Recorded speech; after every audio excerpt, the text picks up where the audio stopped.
Nation survive and prosper with long term vision. अगर आप ये लॉन्ग टर्म विजन नहीं रख रहे हैं तो दूसरा तो रख ही रहा होगा।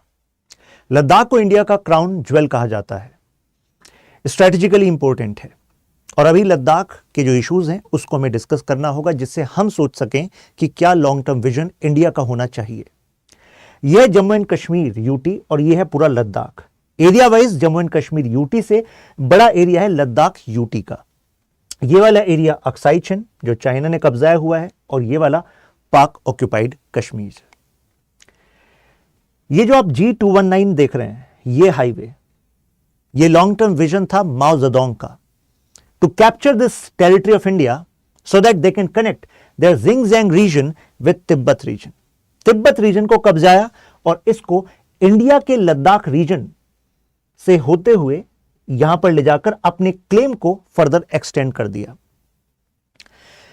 जिंदगी में जहां पर हम फोकस करते हैं वहां पर हमें स्ट्रेंथ मिलनी तय है और जहां पर भी आपका फोकस हुआ कम तो समझ लीजिए वहां पर वीकनेस आनी है। Many strategic experts says that India did not focus much on this region and that is why China expanded. I want to quote one infamous debate, infamous I am saying, after Indo-China War 1962, parliament में debate चल रही थी तो उसमें जवाहरलाल नेहरू जी ने एक बात बोल दी, कहा कि ये जो रीजन है ये इनहॉस्पिटेबल रीजन है, मतलब यहां पर कोई लोग नहीं रहते और यहां पर रह भी नहीं सकते, एक ऐसा रीजन है, बैरन रीजन है। ये वो एरिया है जहां पर डेजर्ट है और आज ये डेजर्ट चाइना की स्ट्रेटेजिक इंसाइट का की पिलर बन गया है। देखिए दुनिया जिस तरफ जानी है, यानी कि अगर फ्यूचर सेमीकंडक्टर का है तो उस पर आज से काम करना होगा ना। और आज उस समय का जो प्रयास था, माओ जेडोंग के समय का प्रयास, आज वो चाइना को एडवांटेज देने वाला है क्योंकि सेमीकंडक्टर बनाने के लिए चाहिए आपको ह्यूज सेंड, जिससे सिलिका बनाएंगे, उससे फिर वेफर बनेंगे, फिर आप आईसी यानी कि इंटीग्रेटेड चिपसेट बनाएंगे। दुनिया उससे चल रही है और आज की कैलकुलेशन ऐसी है कि भाई चाइना को चाहिए ऐसे रीजन जहां पे सैंड मिल सके प्लस फ्रेश वाटर मिल सके। ये रीजन रिच है फ्रेश वाटर में, तो यानी कि जो चाइना की सलामी स्लाइसिंग टेक्निक थी कि धीरे धीरे अपने क्लेम को आगे बढ़ाते रहो, दूसरे की टेरिटरी को कब्जाओ और दुनिया भर में कहो कि ये डिस्प्यूटेड टेरिटरी है तो हमारी टेरिटरी थी। उनसे पूछो भाई कैसे है तुम्हारी टेरिटरी, तो कहेंगे कि नहीं वो बहुत पहले से थी। अब वो कितने पहले से थी इसका कोई इंटरनेशनल पॉलिटिक्स में कोई मापदंड नहीं है। यह आपकी शक्ति से डिसाइड होता है कि कौन से एरिया को हिस्ट्री के कौन से इवेंट से कनेक्ट करके आप क्लेम करते हैं, जो कि चाइना करता आया है। और इस कारण हो क्या रहा है, अभी मैं ये सेमीकंडक्टर की जो जियोपॉलिटिक्स है और इसमें लद्दाख कैसे कनेक्ट करता है उस पर मैं एक्सपेंड करने वाला हूं वीडियो में। लेकिन मुद्दा यह है कि जो हमारे लद्दाखी हैं वो इधर चाइना से परेशान, उधर पाकिस्तान से परेशान, और उसके बाद जो एक इररेस्पॉन्सिबल काइंड ऑफ टूरिज्म है, कुछ इंडस्ट्रीज का एक्सपेंशन है जिसकी वजह से जो उनका डिस्टिंक्ट कल्चर है, जो उनकी नोमैडिक पॉपुलेशन को जो लैंड चाहिए होता है, अगर वो सब चीजें डिसरप्ट हो रही हैं तो उसकी वजह से जाहिर सी बात है एक लद्दाखी पॉपुलेशन में एक सेंटिमेंट तो होगा that justice is not being done with them.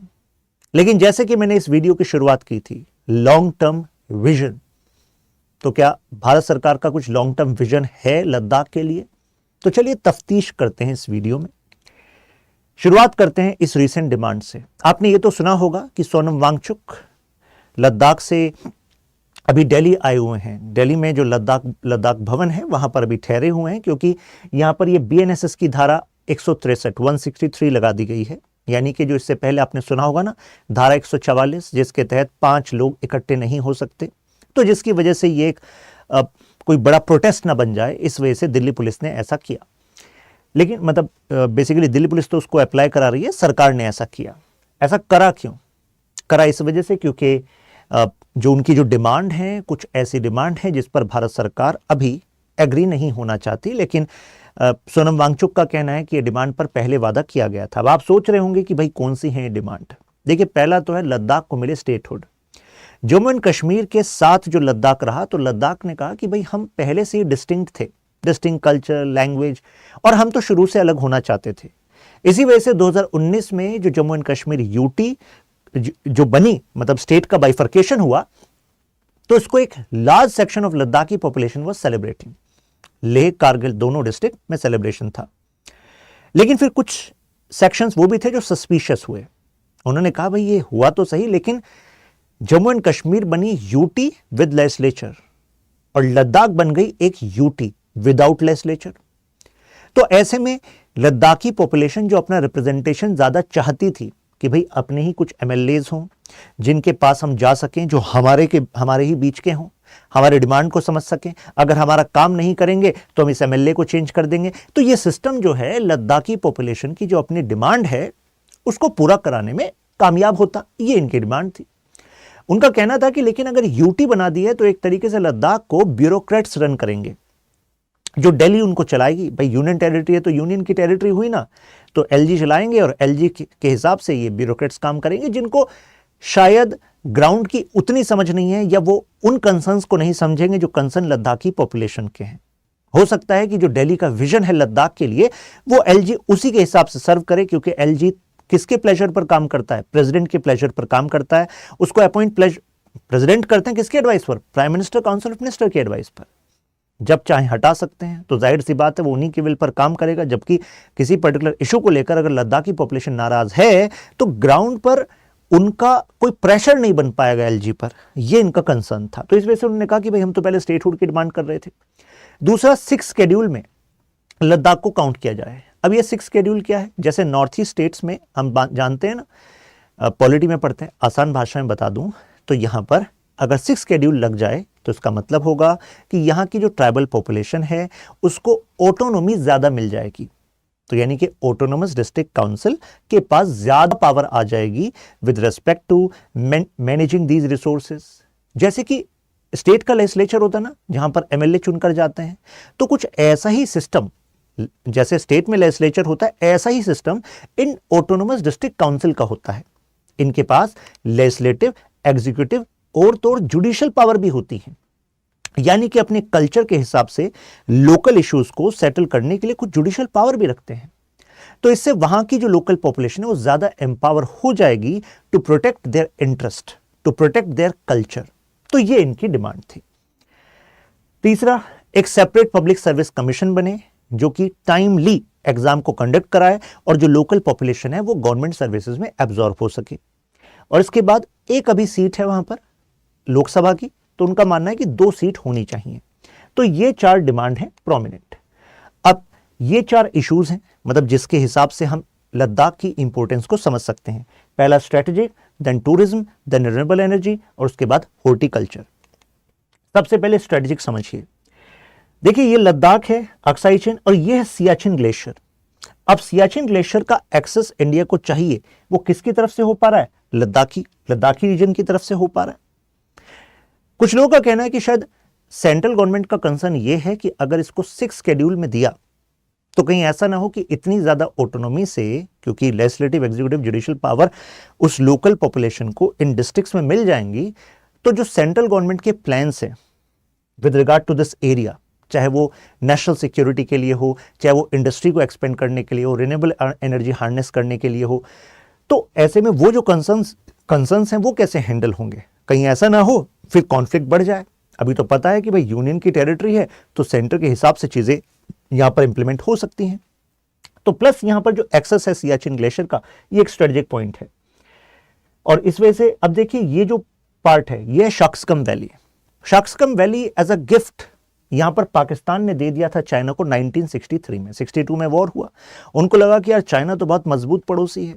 तो जैसे कभी होता है ना कि किसी एरिया को अगर डिस्प्यूटेड बताया गया है तो अपनी आप को स्ट्रॉन्ग करने के लिए उसका कुछ एरिया किसी बड़े पावर को दे दो कि भाई ये तो कोई बहुत बड़ी पावर है, अगर इसका भी क्लेम इस एरिया में आ जाएगा तो इससे पाकिस्तान अपने आप को और ज्यादा मजबूत महसूस करेगा। लेकिन पाकिस्तान ने इतनी बड़ी भूल कर दी कि आज चाइना अपनी पावर को और ज्यादा एक्सपेंड कर पाएगा ड्यू टू दिस। अभी मैंने बताया था ना, क्योंकि सेमीकंडक्टर के लिए चाहिए आपको फ्रेश वाटर, और ये जो शक्सगम वैली वाला रीजन आप देख रहे हैं इसमें 242 ग्लेशियर्स हैं, 242 फ्रेश वाटर का सोर्स है। तो चाइना भी सोच रहा होगा देखो उस समय का गिफ्ट आज देखो काम आएगा। ठीक है, क्या है जियोपॉलिटिकल कैलकुलेशन, अभी हम बात भी करेंगे उस पर। अब यहां पर चुशुल और डेमचोक, इन दो रीजन को हमें जानना होगा। देखिए लद्दाख का जो ये पैंगोंग सो लेक के नीचे जो चुशुल रीजन है, आपने देखा होगा ये 2020 के बाद से चाइना लगातार अपने आप को एक्सपेंड कर रहा है इस तरफ। एक स्टैंड ऑफ भी हुआ, ऊपर गालवान में भी हुआ। तो ऐसे में इसके जो नीचे जो रीजन है चुशुल, इस पर अपने आप को स्ट्रेंथन करने के लिए लद्दाख का जो ये एरिया है ये क्रिटिकल है हमारे लिए। ऐसे ये डेमचोक, अब डेमचोक जो है ये फ्लैट टेरेन, तो यानी कि तिब्बत की तरफ से अगर वो इस तरफ एंटर करेगा तो यहां पर इस फ्लैट टेरेन का इस्तेमाल कर सकता है। तो ये भी भाई स्ट्रेटेजिक लोकेशन हो गई। देखिए यूपीएससी में प्रीलिम्स के हिसाब से कुछ लोकेशन से क्वेश्चन आ जाते हैं, वो पूछ लेगा डायरेक्शंस में कि नॉर्थ से साउथ लगा दो। तो जो मैंने यहाँ पर डायरेक्शंस दे रखी हैं, जैसे ये पैंगोंग सो लेक है, डेमचोक है, तो आपसे ऐसा क्वेश्चन पूछ सकता है कि Pangong Tso lake is south of Demchok. तो आपको पता होना चाहिए यार ये साउथ में पैंगोंग सो लेक ऊपर है, और जैसे मैंने कहा कि इससे ऊपर ये है गालवान। गालवान न्यूज में था ना, तो ये हमें पता होना चाहिए प्रीलिम्स के हिसाब से। तो मैं यहाँ पर लिख भी देता हूँ, यहाँ पर एक क्वेश्चन आ सकता है, ठीक है। तो कुछ ऐसे ट्रिक दिमाग में रख लीजिए, GPD, ठीक है ना। नाउ अब ये है ये G219। अब चाइना ने पिछले कुछ समय में यहां पर ह्यूज इंफ्रास्ट्रक्चर्स डेवलप करे हैं। इससे पहले चाइना जब इंकर्शन करता था इंडिया वाली साइड में, तो ये देखा जाता था कि शायद इसका रीजन ये है कि जो इंडिया यहां पर अपने रोड्स को बिल्ड कर रहा है, जिससे कि हम भी अपनी रीच को, अपने मैकेनाइज्ड यानी कि जैसे हमारे टैंक्स हो गए, अदर वेपनरी हो गई, उसको आगे मोबिलाइज कर सकें। तो जब भी चाइना को लगता था कि अच्छा इंडिया यहाँ पर इंफ्रास्ट्रक्चर को बिल्ड कर रहा है, तो चाइना अपनी तरफ से यहाँ से इंकर्शन शुरू कर देता था, और भारत वहां पर शांति स्थापित करने के लिए अपने इंफ्रास्ट्रक्चर प्रोजेक्ट के वर्क को कुछ टाइम के लिए रोक देता था। लेकिन इंडिया ने अब इसका बिल्कुल उल्टा किया। जैसे कि जब ये गालवान वाला मैटर हुआ, उस समय पर करीब 13 प्रोजेक्ट इंडिया के चल रहे थे। इंडिया ने एक ही साल में उसको बढ़ाकर 13 से 54 कर दिया, यानी कि 54 कर दिया। तो इससे ये जो इंकर्शंस करके वो हमें बैकफुट पर रखने की कोशिश करता था कि इंडिया तो एक पैसिव मोड में चला जाएगा, वो शांति स्टैब्लिश करने की कोशिश करेगा। लेकिन इंडिया को समझ में आ गया कि हमें यहां पर फर्दर अपने आप को स्ट्रेंथन करना पड़ेगा। Infrastructure is the way. यहां पर दौलत बेग ओल्डी, ये जो आप देख रहे हैं, ये one of the most strategic point है। क्यों? क्योंकि यहां पर है काराकोरम पास। अब ये देखिए, ये है सियाचिन, और पास का मतलब है ये वो दर्रा है जिसके तरफ से इनको एक्सेस मिल सकता है इस वाले लोकेशन का। तो अगर यहां पर हम स्ट्रांग बैठे हैं, तो मुझे बताइए अगर इस रीजन से वो इंडिया में एंटर करके यहां पर प्रॉब्लम क्रिएट करने की कोशिश करेगा, तो भाई साहब यहां से सीधे ऐसी बमबारी होगी ना, तो इनको यहां से हम यहां रोक लेंगे। तो इसी वजह से चाइना को प्रॉब्लम होती है, यार यहां तक तुम अपने आप को स्ट्रेंथन क्यों कर रहे हो? भाई क्यों ना करें। फ्रेश वाटर, तो फ्रेश वाटर का सोर्स है। अब आप कहेंगे भाई चाइना के यहाँ इतना बड़ा चाइना है, इनको फ्रेश वाटर अपने यहाँ नहीं मिल रहा। देखिए इनको अपने यहाँ क्या हो रहा है, इनकी 3 प्रोमिनेंट रिवर हैं, ये देखिए हुआंगवे, यांगजी एंड मेकोंग।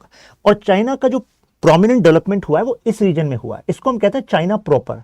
ये आप देखते हैं तिब्बत, ये देखते हैं जिंगजियांग, ये देखते हैं इनर मंगोलिया, और इसको कहते हैं हम चाइना प्रॉपर। और जितने आप प्रोमिनेंट सेंटर्स देखते हैं, जैसे कि शंघाई, ग्वांजाओ, बीजिंग, ये सब इस जगह पर देखते हैं। तो इस पर रैपिड इंडस्ट्रियलाइजेशन की वजह से, और उस समय तो एनवायरमेंटल लॉस को तो ताक पे रख दिया था चाइना ने, जिससे कि वेस्टर्न कंपनीज से इन्वेस्टमेंट आ सके, क्योंकि भाई इन्वेस्टमेंट भी वेस्टर्न कंट्रीज वहां पर कर रही थी जहां पर environmental laws, labour laws weak हो। तो यहां पर इन्होंने अपनी तो रिवर्स जो है उनको पोल्यूट करा हुआ है। अब इन्हें चाहिए फ्रेश वाटर, तो फ्रेश वाटर के लिए इनको कहां तक जाना पड़ेगा? इस साइड जाना पड़ेगा। तो इस वजह से ये लद्दाख, मतलब लद्दाख की सुरक्षा हमारे लिए और ज्यादा क्रिटिकल हो गई है, क्योंकि चाइना को अगर अपने आप को एक्सपेंड करना है तो लद्दाख में फ्यूचर में इंकर्शन बढ़ाएगा। Expand in the sense geopolitical sense में, सेमीकंडक्टर की स्ट्रेंथ को अगर बढ़ाना है, क्योंकि सैंड से सिलिकॉन, सिलिकॉन से वेफर बनेगा और उससे बनेगी चिप। और यहां पर सैंड के साथ चाहिए आपको ह्यूज फ्रेश वाटर रिसोर्सेज जो मिलेंगे ग्लेशियर से, और ग्लेशियर वाला रीजन है ये हमारा रीजन। तो यानी कि भाई इंडिया को तो सिक्योरिटी मैट्रिक्स में टॉप पर रखना पड़ेगा लद्दाख को। शागजगम की मैंने बात बताई थी अभी, 242 फ्रेश वाटर ग्लेशियर्स यहां पर हैं। ये तो भाई साहब हमारा एरिया, ये पाकिस्तान ने चाइना को गिफ्ट में दे दिया था, तो इसको भी रिक्लेम करना पड़ेगा फ्यूचर में। खैर, अब इसके बाद आते हैं रिलेशंस जो चाइना के खराब चल रहे हैं ताइवान से, साउथ कोरिया से, यूएसए से। यूएसए ने कुछ समय पहले एक चिप्स एक्ट लॉन्च किया, मतलब डिक्लेयर कर दिया कि अब जो यूएसए की चिप बनाने वाली कंपनीज है, फॉर एग्जांपल इंटेल, वो अपनी एक पर्टिकुलर कैटेगरी से ऊपर की जो चिप्स हैं वो उसकी टेक्नोलॉजी चाइना को नहीं देंगी। अब आप सोचेंगे सर चाइना तो खुद भी सेमीकंडक्टर बनाता है ना, बनाता है, चाइना में फाउंड्रीज हैं। फाउंड्रीज का मतलब होता है फैब्रिकेशन, लेकिन फैब्रिकेशन से पहले आपको टेक्नोलॉजी बनानी पड़ती है। लेकिन टेक्नोलॉजी में प्रो कौन है? यूएसए है। अगर यूएसए से एक्सेस नहीं आ रहा, प्लस यूएसए का जो प्रोडक्शन है उसकी फैसिलिटी आपको नहीं मिल रही, तो यानी कि चाइना को पता लग गया है कि भाई उसको अपने आप को स्ट्रांग करना पड़ेगा। हमें यह भी पता है कि जो ताइवान है वो तो दुनिया के लिए क्रिटिकल है जब हम सेमीकंडक्टर की बात करते हैं, और ताइवान किसके फेवर में रहता है? यूएसए के फेवर में रहता है। तो चाइना को पता है अगर उसको फ्यूचर को अपने कंट्रोल में करना है तो सेमीकंडक्टर पर उसको महारत हासिल करनी होगी, इन पर डिपेंडेंस हटानी होगी। तो इस वजह से भी लद्दाख रीजन इंपॉर्टेंट बन जाता है, क्योंकि ये लद्दाख रीजन जो है अक्साई चीन वाला, अरे वो लद्दाख ही तो है कि नहीं? तो अब इंडिया की जो स्ट्रेटजी होगी आगे की, चाइना उस पर और ज्यादा कंसर्न रखता है। इमेंस अपॉर्चुनिटी देखिए अब क्या है, जैसे मैंने स्ट्रेटेजिक वाली बात की, उसके बाद आता है टूरिज्म। अभी लद्दाख की जो टोटल जीडीपी है उसका लगभग आधा भाग टूरिज्म से आता है। अब उस टूरिज्म में इंडियन टूरिस्ट भी हैं और आपके फॉरेनर्स भी हैं। अगर मैं 1970s की बात करूं तो एक साल में क्या लगता है आपको लगभग कितने टूरिस्ट ऑफिशियली रिकॉर्ड में आते होंगे? तो आंसर इज 500, मात्र 500। देयर वाज अ टाइम जहां पर हम टूरिस्ट की एंट्री कुछ एरियाज में अलाउ ही नहीं करते थे, क्योंकि भाई स्ट्रेटेजिक लोकेशन थी। हमने इंडिया चाइना वॉर भी देखा था, चाइना का एक्सपेंशन भी देखा था। लेकिन अभी तो देखिए ये जो लास्ट आंकड़ा है लगभग 2,80,000 के आसपास मान लीजिए लास्ट जो डेटा है, और एक्सपेंड हो रहा है। अब आप सोचेंगे कि यार इंडियन गवर्नमेंट तो फिर लद्दाख में टूरिज्म को और ज्यादा पॉपुलर करने में लगी हुई है, there is a dedicated programme for that. यही तो कंसर्न है, क्या लद्दाखीज चाहते हैं और ज्यादा टूरिस्ट? तो आप कहेंगे सर अच्छा होगा ना उनके लिए, तो क्योंकि लद्दाख में एंटरप्रेन्योरशिप प्रमोट हो रही है, टूरिज्म इंडस्ट्रीज, कॉटेज, रेस्टोरेंट ये सब ओपन हो रहे हैं, तो इस पर भी लद्दाख की पॉपुलेशन डिवाइडेड है। क्योंकि अब दे हैव दिस क्वेश्चन कि अगर हमें ये पैसा तो मिल गया, प्रोस्पेरिटी मिल गई, लेकिन अगर जो जिस वजह से आप यहां पर आ रहे हो सैनिक ब्यूटी की वजह से, अगर वो ही तबाह हो गया तो फ्यूचर में ये टूरिज्म का बिजनेस भी सस्टेनेबल रहेगा क्या? है कि नहीं? अभी आगे बढ़ता हूं, मैं बता दूं आपको, यहां पर आप मेरे साथ कनेक्ट हो सकते हैं Shashank Tyagi for you, Telegram, Instagram, Twitter पर। Now coming back to our topic, तो देखिए ये है program Ladakh explore the unexplored. तो अब इस पर भी लद्दाख डिवाइडेड है जैसा मैंने कहा। अब सोलर पावर की बात करते हैं। सोनम वांगचुक ने अपने इंटरव्यू में कहा कि उनको पता लगा है कि लगभग 13,000 मेगावाट का एक सोलर पावर प्लांट लग रहा है। उनका कहना है कि इंडियन गवर्नमेंट का प्लान है कि दुनिया का सबसे बड़ा सोलर पावर प्लांट लद्दाख में लगाया जाए। तो आप कहेंगे सर ये तो खुशी की बात है। बताओ 2014-15 वाला जो टाइम था, जब Paris climate conference was in news, तो उसमें इंडिया ने इंटरनेशनल सोलर अलायंस को बनाया था, और जिसका हेडक्वार्टर दिल्ली में है, दिल्ली नहीं गुड़गांव में है, ग्वालपहाड़ी नाम से एक जगह है। तो it means Delhi became centre of the world कि यार सोलर एनर्जी के लिए इंडिया कुछ बड़ा करने वाला है। तो अब भाई इंडिया बड़ा कर रहा है, लेकिन इसमें सोनम वांगचुक का कहना था कि यार लद्दाख की जो अपनी नीड है ना एक साल की, वो लगभग 100 मेगावाट के आसपास है, 13,000 मेगावाट। तो आप कहेंगे ठीक है भाई, वहां पर इतनी एनर्जी बनेगी तो ठीक है, देश के अलग अलग इलाकों में हम यूज कर लेंगे, है कि नहीं? तो एक तो उनका कहना है कि देखो उसके लिए कितना बड़ा जो लैंड पास्चर है उसको आपको हटाना पड़ेगा, और इसकी वजह से जो उनकी ट्रेडिशनल इकोनॉमी और ट्रेडिशनल कल्चर है उस पर क्या नेगेटिव इंपैक्ट होगा, उसका किसी ने असेसमेंट किया है क्या? तो उनका कहना है EIA SIA दोनों होना चाहिए, यानी कि environment impact assessment, social impact assessment, कि कल्चर पे क्या इंपैक्ट होगा। जैसे एक डेटा ये बता रहा है कि 748 गीगावाट कैपेसिटी है, और यहां पर हमारे प्राइम मिनिस्टर ने ये डिक्लेयर किया था 7 गीगावाट सोलर पार्क यहां पर लद्दाख में लगेगा। अब ये अदानी जी का नाम आ रहा था इसमें, हालांकि सोनम वांगचुक ने कहा कि उन्होंने भी ये सुना है कि जो 13,000 मेगावाट वाला जो प्रोजेक्ट है वो अदानी को जाएगा, और उसमें जो उनकी लोकल पॉपुलेशन है जो वो नहीं चाहती उस जगह का इस्तेमाल करना, उनकी बात सुनी नहीं जा रही है, तो इस वजह से इनका नाम आ रहा है। खैर, विंड पावर की बात करें तो अगर 120 मीटर ऊपर, यानी कि इस फ्लोर से लेकर यहां पर हम बात करें, तो वहां पर ह्यूज विंड पावर सोर्स भी हैं, राइट? तो ऐसे में फ्यूचर में विंड एनर्जी प्रोजेक्ट्स भी यहां पर आने वाले हैं। हाइड्रो पावर, यहां पर तो सेंट्रल गवर्नमेंट ने एक स्कीम भी लॉन्च की थी, इवन जब ये जम्मू एंड कश्मीर का पार्ट होता था, एक स्टेट होती थी, कि अगर आप यहां पर रन ऑफ रिवर आप हाइड्रो पावर प्रोजेक्ट लगाना चाहते हैं तो उसमें सेंट्रल गवर्नमेंट आपको इंसेंटिवाइज करेगी।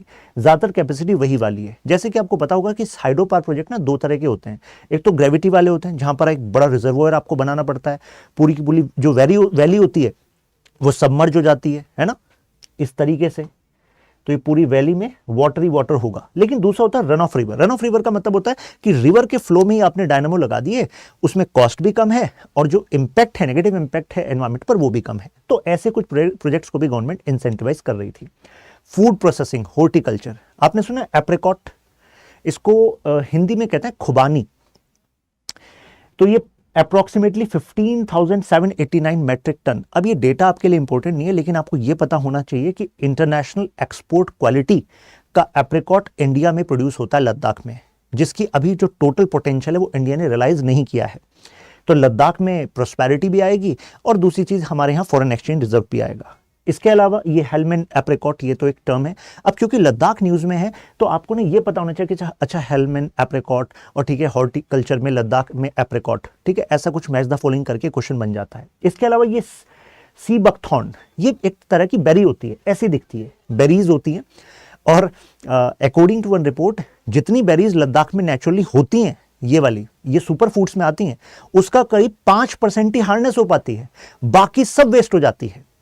तो ऐसे में सेंट्रल गवर्नमेंट ने इस पर भी फोकस किया। अब जैसे ही फोकस किया, अब लद्दाखी पॉपुलेशन प्लस बाहर से भी लोग अलग से लेबरर्स को भी हायर करके, और जो वहां पर बुशेस होती हैं जहां पर ये होता है सी बकथॉर्न, उसको वो उन्होंने यूज करना स्टार्ट कर दिया। अब आप कहेंगे फिर इसमें क्या, ये तो अच्छी वाली बात होगी। नहीं, इसका अलग नेगेटिव इंपैक्ट हो रहा है। ये देखिए, nearly 70% of total land of sea buckthorn cultivation, वो इंडिया में जो टोटल है उसका 70% तो केवल लद्दाख में मिलता है, राइट, और 5% के आसपास हार्नेस हो पा रही है। अब देखिए इससे प्रॉब्लम क्या हो रही है, प्रॉब्लम ये हो रही है, अब यहां पर जैसे उन बुशेस को, बुशेस में से ये बेरीज को निकालना स्टार्ट किया, तो उन बुशेस की वजह से जो विंटर के टाइम पर कुछ बर्ड्स वहां पर आती थी, वो बर्ड्स आना कम हो गई।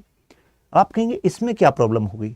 भाई साहब, और भी प्रॉब्लम है। अब वहां पर जो टोटल टेम्परेचर है लद्दाख का, वो भी इंक्रीज होने लगा, क्योंकि आप वहां के जो फ्लोरा एंड फोना, मतलब बेसिकली आप वेजिटेशन को और जो एनवायरमेंट है उस पर तो इंपैक्ट हो ही रहा है। तो जैसे ही आपका टेम्परेचर बढ़ेगा वहां का, तो मुझे बताइए कि वहां पर जो फ्लावर्स हैं उस पर इंपैक्ट होगा कि नहीं होगा? होगा। तो पता लगा कि कुछ जो फ्लावर्स की कैटेगरीज हैं वही नहीं बन रही हैं, मतलब वही नहीं आ रही हैं वहां पर लद्दाख में। अब उससे कनेक्ट देखिए क्या है, अगर फ्लावर्स नहीं आ पा रहे हैं तो उसकी वजह से जो आपकी बटरफ्लाईज थी वो डाई हो जा रही, मतलब वो ही नहीं आ पा रही हैं, बटरफ्लाई की पॉपुलेशन कम हो रही है। अब आप कहेंगे बटरफ्लाई से क्या मतलब? अरे भाई साहब, अगर बटरफ्लाई की पॉपुलेशन कम, फ्लावर की पॉपुलेशन कम, तो आपको नहीं लगता बचपन में जो आपने पॉलिनेशन का कॉन्सेप्ट पढ़ा था कि बीज, बटरफ्लाईज, अगर वो आपके फ्लावर्स पे जाती हैं और उसके बाद इधर उधर ट्रैवल करती हैं तो उससे पॉलिनेशन होता है, उससे फ्रूट्स बनते हैं या फ्लावर बनते हैं, तो भाई साहब वो भी तो नेगेटिवली इंपैक्ट हो रहा है। तो यानी कि इसके एनवायरमेंटल नुआंसेस में जाएं तो प्रॉब्लम काफी सारी हैं। इसी वजह से देखिए कहा जा रहा है Ladakh seems to be dying. कहां 500 के आसपास टूरिस्ट और कहां इतनी ज्यादा पॉपुलेशन जो लद्दाख की पॉपुलेशन खुद कैरी नहीं कर पा रही। अगर मैं टोटल फूड की बात करूं तो presently one data is saying that Ladakhi population अपनी टोटल जो उनकी नीड है उसका केवल 1/3 ही प्रोड्यूस कर पा रही है, बाकी सबके लिए वो बाहर डिपेंडेंट हो रही है। तो आप कहेंगे इसमें ऐसा क्यों हो रहा है? पहले तो वो सेल्फ सस्टेनेबल होते थे, यही तो रीजन है, मतलब यही तो मेजर इशू है। जैसे कि अगर वहां की इकोनॉमी ट्रांजिशन हो रही है, जो पहले लैंड एग्रीकल्चर के लिए यूज हो पाता था थोड़ा, वो नहीं यूज हो पा रहा है और अब लोग अदर किसी काम में एंगेज होने के लिए मजबूर हो गए हैं, वो ट्रेडिशनल एग्रीकल्चर को छोड़ रहे हैं, तो जाहिर क्योंकि भाई एनवायरमेंट पे भी इंपैक्ट पड़ रहा है, तो इसका इनके अल्टीमेटली लाइवलीहुड पे भी इंपैक्ट पड़ रहा है। कई लोगों को काम मिल पा रहा है, कहीं को नहीं मिल पा रहा है, ट्रेडिशनल सोर्सेस खत्म हो रहे हैं। अब ये पश्मीना वाला एग्जाम्पल, ये कहा जाता है कि मतलब जो पश्मीना शॉल है, जो पश्मीना, जो ये आपका पश्मीना के लिए आपको क्या करना होता, जो होता था, जो लैंड होता था जिस पर जिसका इस्तेमाल किया जाता था कि भाई ये यहाँ पर यू कैन से, अगर उस लैंड का आपने दूसरा यूज़ कर दिया तो भाई साहब ये शीप्स कहाँ पर जाएंगी? पैस्चर्स तो आपने ख़त्म करने स्टार्ट कर दिए ना। तो अगर वो पश्मीना नहीं निकल पाएगा तो शॉल कैसे बन पाएगा? पश्मीना एक्सपोर्ट नहीं हो पाएगा। तो एक तरीके से जो फॉरेन रिजर्व आपको इस वजह से मिलता था वो कुछ कम होगा कि नहीं होगा? बिल्कुल कम होगा। प्लस इससे जुड़ा जो लाइवलीहुड था कितने सारे लद्दाखी पॉपुलेशन का, वो भी नेगेटिवली इंपैक्ट होगा कि नहीं होगा? वो भी नेगेटिवली इंपैक्ट होगा। ये वाली बात हो गई। फिर ये फ्लावर्स वाला, बटरफ्लाई वाला लॉजिक मैंने आपको बताया। देखिए वाटर रिसोर्सेज जिसकी वजह से चाइना इस तरफ एक्सपेंड हो रहा है, अभी अक्साई चीन और Shaksgam and finally incursions into Ladakh region. तो लद्दाख पर एक्सपेंशन का थ्रेट है फ्रॉम चाइना। और खुद यहां पर जो वाटर रिसोर्सेज हैं वो भी पॉल्यूट होते जा रहे हैं। जैसे इनका कहना है कि जो मिलिट्री है, टूरिस्ट हैं और जो लेबरर हैं, जो आपके ये स्ट्रीम्स होते हैं वाटर के, इसके आसपास ही वो सेटल हो जाते हैं, चाहे टेम्परेरी शेल्टर हैं, और फिर जो ऑर्गेनिक वेस्ट है वो इसमें डाल देते हैं, जिसकी वजह से यूट्रोफिकेशन, यानी कि एक तरीके से ये और ज़्यादा पॉल्यूटेड हो जाता है, उसमें जो वाटर है उसमें ऑर्गेनिक कंटेंट बढ़ जाता है। तो ये प्रॉब्लम भी ये फेस कर रहे हैं। और ये वाला जो बकथॉर्न वाला बताया आपको, इसका ओवर यूज करना स्टार्ट कर दिया, जिसकी वजह से बर्ड्स नहीं आ रही, उसकी वजह से प्रॉब्लम क्रिएट हो रही है।